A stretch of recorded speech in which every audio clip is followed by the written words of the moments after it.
Okay, Nick and Andy, we need to talk about the huge developing story in the Premier League and world football. Mohamed Salah, that crazy interview he gave after the draw for Liverpool at Leeds at the weekend. Just to catch everyone up on the latest situation, he's been left out of Liverpool's squad for their trip to Inter Milan this midweek in the Champions League for a huge game. He was seen in training with Liverpool on Monday, but hasn't made the trip to Italy. Arne Slot, while we're taping right now, we still haven't heard from Arne Slot, but he's going to be speaking to the media for the first time about Salah's comments before Liverpool play Inter Milan. So make sure you head over to Pro Soccer Talk and NBCSports.com for all the latest on what Slot has to say about Salah's future, where they go next. Because, Nick, I'll come to you. You covered this news when it was breaking on Saturday evening after that draw for Liverpool at Leeds. I mean, what is your take on how this has been handled from his point of view? Is he out of line? Because I think we all think this is something that you can't do as a player, even if you're thinking it in your head. You can't come out and say the things he said publicly. But you can, I think, also understand his frustrations given how bad Liverpool have been this season, how maybe some other players or maybe the manager himself hasn't been getting as much criticism as Salah. So he was very frustrated, wasn't he? And you just kind of saw somebody that was at the end of their tether, but still. Poorly advised, shall we say, to come out and say what he said in that manner. Yeah, Joe, I want to know, my biggest question, the question that I wish was posed to him, which was, have you talked to him about it? Which I would assume he has. That's what I want to know, because it seems to me there was no point in that game where I thought, man, bringing Salah might help them here or might not help them here. Like, this is a good idea to bring him into the game, especially with the lead, how it was, trying to put the game away. I just have to think that behind the scenes, this conversation was had. He thought, well, I'll get into the game even if I'm not starting, and he wasn't. So I think it's really important what the relationship is. I know Salah said there is no relationship, but that would have happened rather quickly. And you just don't do it because you don't do it and say the things that he did. That's what I'm trying to get at. You don't say, hey, I've earned my spot. I've been here long enough that I start. You know what I mean? Like that's even a line that anything before that, Mo Salah can say. When he says that, there's a question.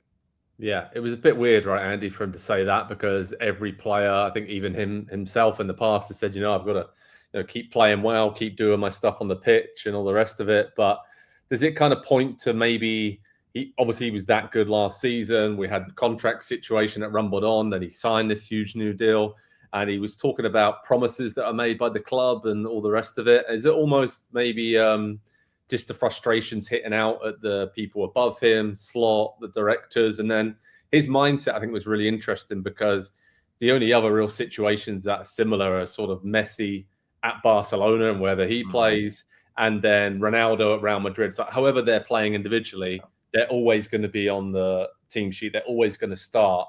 Yes, they delivered more often than not, but they went through bad periods as well. But I think that's what Salah's trying to say here. He mentioned Harry Kane, right, and people supporting him when he went through a bit of a drought, and how he feels like, again, I've been thrown under the bus, made a bit of a scapegoat, all the rest of it. It kind of shows us into his mindset that I'm above having to prove myself anymore, and I should be on the team sheet, the main guy, every single game, no matter what. And I can't imagine that's gone down well in the dressing room, right, with players around him either.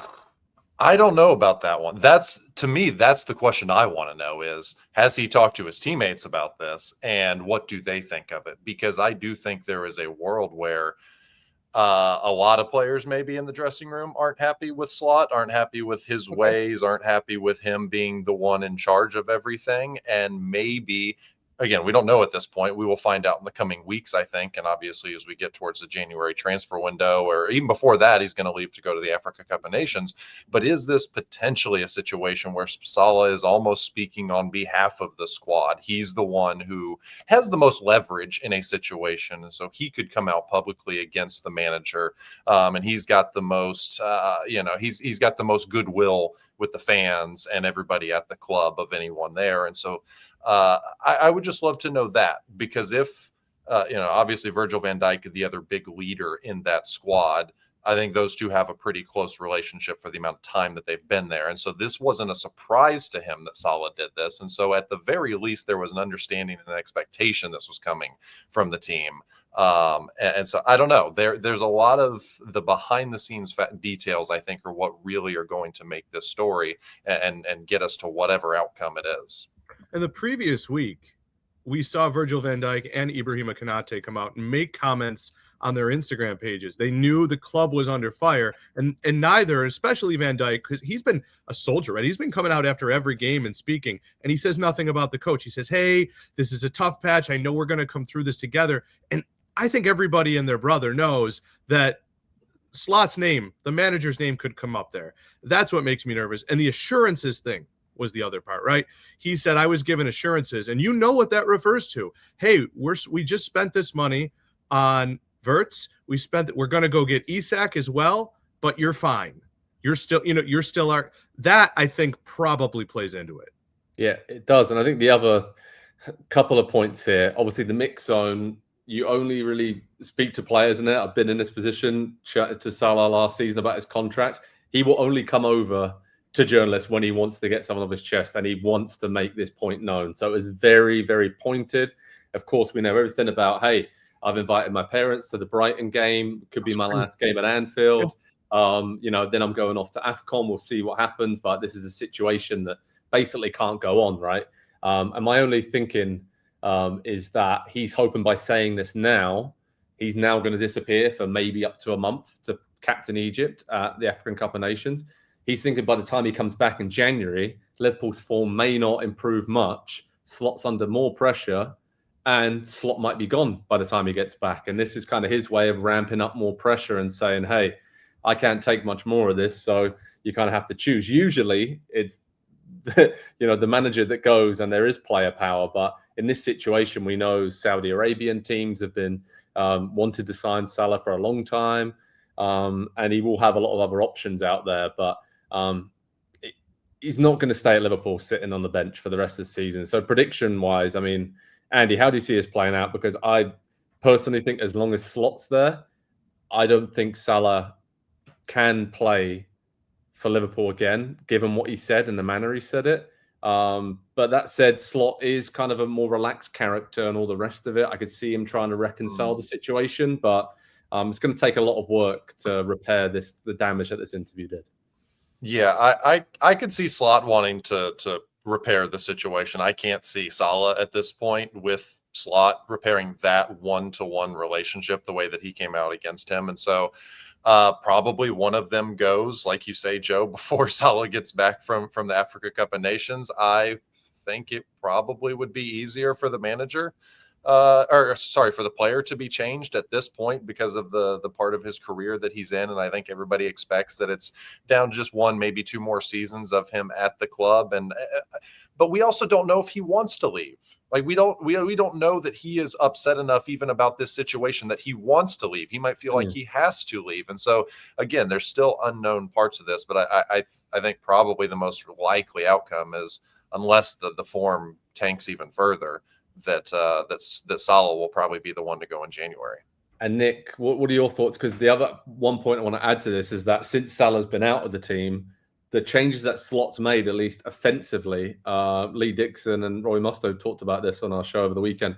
They've actually improved in attack. They're scoring more goals. They look a little bit more fluid, and there's something more. So you can't really argue from that point of view being left out. But obviously the issue is defensively on the other side of the pitch. Once again, they keep conceding goals. So I think it's just between Slot and Salah, right, in terms of who can last longest and what the offers are going to be. And I think some of the talk and reports around Salah right now are that Liverpool's owners and technical, they're happy. They want to keep him. They want to calm things down a little bit.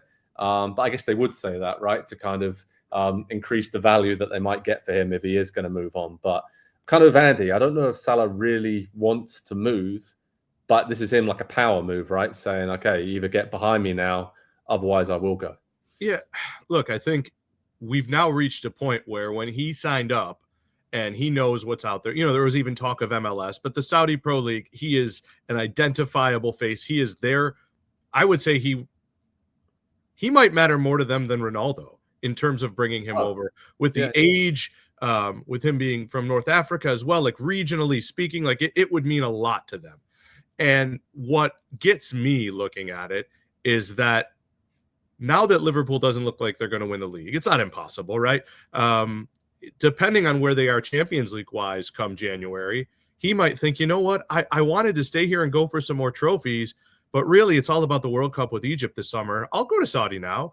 And I think the follow-up on that is, if you're Saudi, you're the one league that's like, oh yeah, I got to pay for this, great.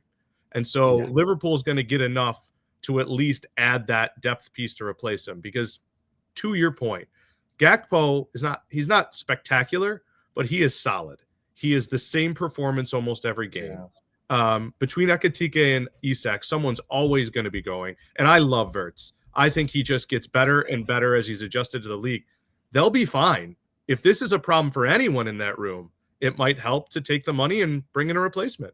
It might be the solution to every problem that we've talked about with Liverpool this season. If Szoboszlai is the option there and he's able to balance things out better, bringing Wirtz into the middle, then yeah, it's crazy that could be the outcome, though, and that could be the solution to fix Liverpool, that it has to be the best player who had arguably the best Premier League season ever just last season has to be the one to go to do it. I mean, they blew the title this week. Like, I hate to say that they could come back from it, but when you looked at the stretch of games they had coming up and you saw Sunderland and Leeds back to back, nothing against those teams. We're all impressed with Farke and Lebris, but once they lost those, I mean, that you need minimum 4 points, if not 6, and crazy goal differential.